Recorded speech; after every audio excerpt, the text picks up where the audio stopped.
와, 여러분, 이번 화 정말 역대급 반전이었습니다. 김 부장이 눈뜬 곳 북한 고문실인 줄 알았죠. 근데 그거 진짜 북한이 아니었습니다. 김 부장을 시험하기 위한 테스트였던 거예요. 그리고 그 자리에서 밝혀진 진짜 소식 하나. 북한에서 망명을 신청한 사람이 있었는데요. 다름 아닌 리응령이었습니다. 어떻게 된 일인지 지금부터 함께 보시죠. 구독과 좋아요는 영상을 만드는데 큰 힘이 됩니다. 눈을 뜬 김 부장 앞에 펼쳐진 건 낯익은 고문실 풍경이었습니다. 어릴 적 겪었던 그 방식 그대로 고문이 다시 시작되는데요. 부대 위치를 말하면 살려주겠다며 온갖 고문이 이어졌습니다. 그 모진 시간 동안 입 한 번 열지 않던 김 부장. 그런데 네 딸도 너랑 똑같이 만들어주겠다는 한마디에 달라집니다. 전기 고문을 걸려던 상대의 손을 그대로 붙잡고 같이 감전되면서 제압해버리는데요. 손목을 묶은 줄을 풀기 위해 손가락 뼈를 부러뜨려 빼내고 그 자리에서 다시 뼈를 맞추는 장면까지. 20년이 지났어도 그 모진 훈련은 몸이 먼저 기억하고 있었던 거죠. 순식간에 탈출에 성공해 고문실 문을 여는 순간 눈앞에 있는 건 다름 아닌 강국철과 천산부대 장소장이었습니다. 장소장은 이번 일을 빌미로 김 부장을 한 번 더 써먹기로 합니다. 북한 고위급 간부가 망명을 요청했는데 그 신변 보호를 맡아달라는 거였죠. 이번 일만 잘 마무리되면 김 부장도 민지도 새 신분으로 살 수 있게 해주겠다는 조건이었습니다. 예전처럼 이번에도 김 부장에게는 선택지가 없었죠. 그런데 망명을 신청한 사람 다름 아닌 리응령이었습니다. 다시는 마주칠 일 없을 것 같던 두 사람이 이렇게 다시 만나게 된 겁니다. 리응령은 20년 전 남한 침투 작전 정보를 흘려서 요원들을 전멸시킨 장본인인데요. 그 사건으로 당시 총국장을 끌어내리고 자기가 그 자리를 꿰찬 인물입니다. 그런데 최근 북한에서 20년 전 그 일을 다시 파헤치기 시작하면서 입지가 흔들리기 시작했죠. 결국 자기 살 길을 찾아 정보를 빼내 대한민국에 망명을 신청한 겁니다. 그런데 더 황당한 건 자기 안전을 맡길 요원으로 직접 김 부장을 지목했다는 겁니다. 혹독한 훈련을 본인이 지휘하고 가르친 만큼 그 실력을 누구보다 잘 아니까요. 생각해보면 이거 정말 아이러니한 상황이에요. 김 부장을 조국의 배신자라 부르며 죽여야 한다고 몰아붙였던 사람이 이제 와서 자기 목숨을 지켜줄 사람으로 다름 아닌 김 부장을 택한 거니까요. 리응령 자신이야말로 진짜 배신자 아닌가요? 리응령이 어떤 최후를 맞이하게 될지 정말 궁금해지는데요. 새 임무를 받은 김 부장, 조건 하나를 내겁니다. 성한수와 박진철을 풀어달라는 거였죠. 그런데 이 두 사람, 풀려나는 과정부터가 이번화 숨은 재미였습니다. 보통 실력자들이 아닌 걸 아는 특임국 요원들, 아예 마취총부터 꺼내드는데요.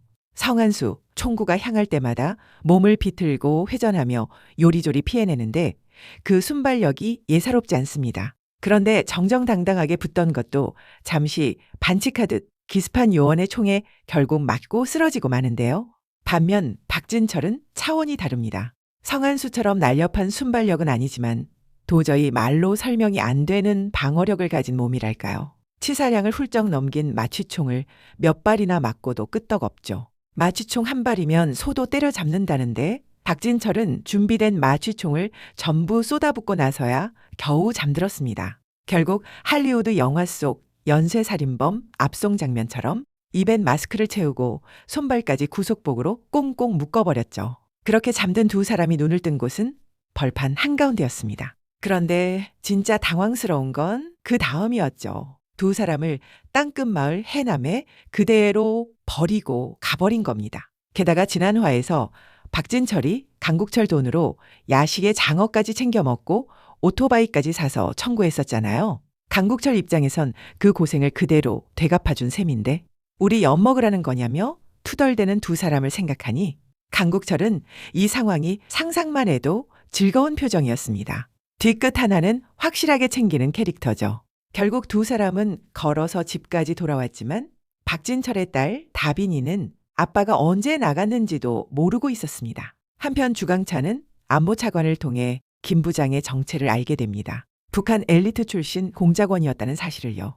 요즘 분해서 잠을 제대로 못 잔다며 차관 자리까지 내려놓을 각오로 알려주는 것이라고 말하는 안보차관. 그렇게 흘러나온 정보, 코드네임 66, 북에서 온 엘리트 공작원이었습니다. 마침 북한 사절단이 주강찬의 리조트에 머물게 되고 주강찬은 이 정보를 그대로 활용합니다.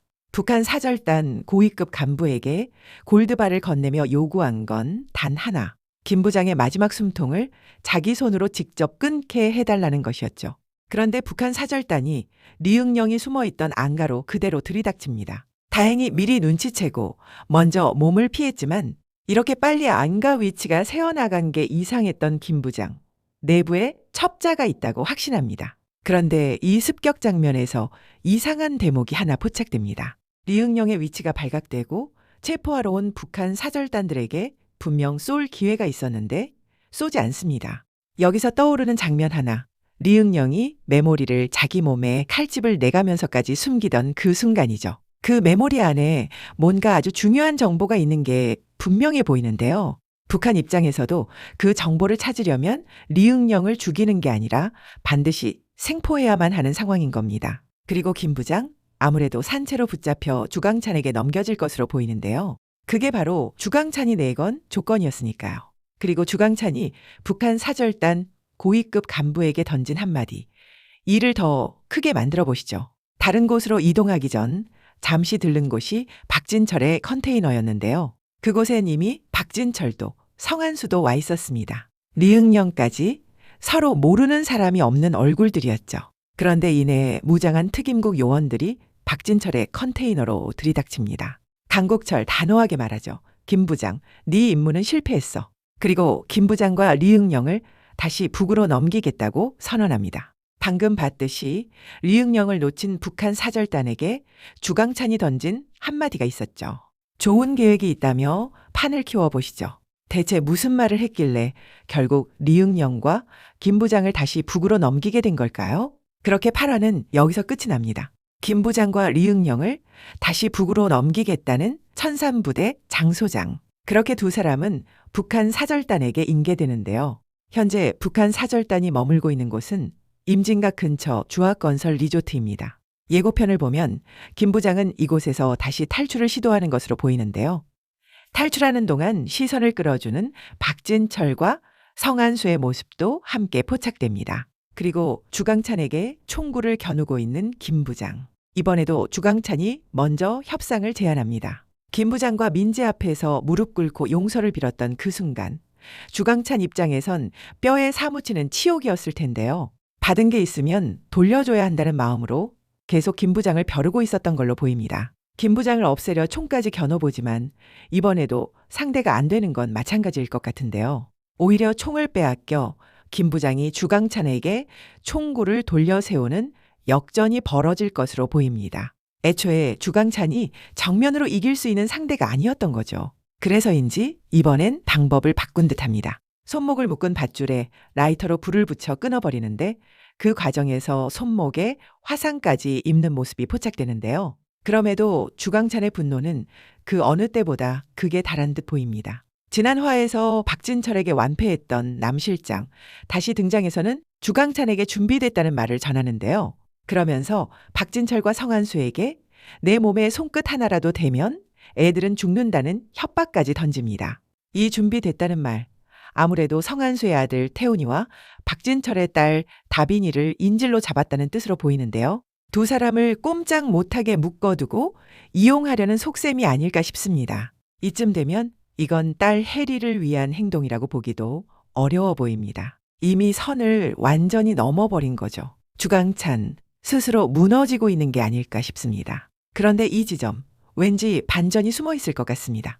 이번 화에서 처음으로 등장한 성한수의 아들 태훈이의 모습 기억나시나요? 친구들과 싸움이 붙어 성한수가 경찰서까지 불려갔던 그 사건인데요. 내가 애를 잘못 키운 것 같다며 태훈이를 태권도 도장으로 데려가 지금부터 아빠를 때려보라며 대결을 시작했었죠. 그런데 그 대결 끝에 태훈이가 오히려 성한수를 제압하는 장면이 나오면서 이 아이도 보통 내기가 아니라는 걸 슬쩍 암시했습니다. 그리고 지금까지 말로만 언급되던 박진철의 딸 다빈이도 이번 화에서 처음 얼굴을 비쳤는데요. 박진철이 김 부장의 일로 며칠째 집에도 못 들어가다가 해남에서 집까지 수백 킬로미터를 걸어서 도착했는데 정작 다빈이는 아빠가 언제 집을 나갔는지도 모를 만큼 무심한 모습이었습니다. 주변에 별 관심 없는 털털한 성격.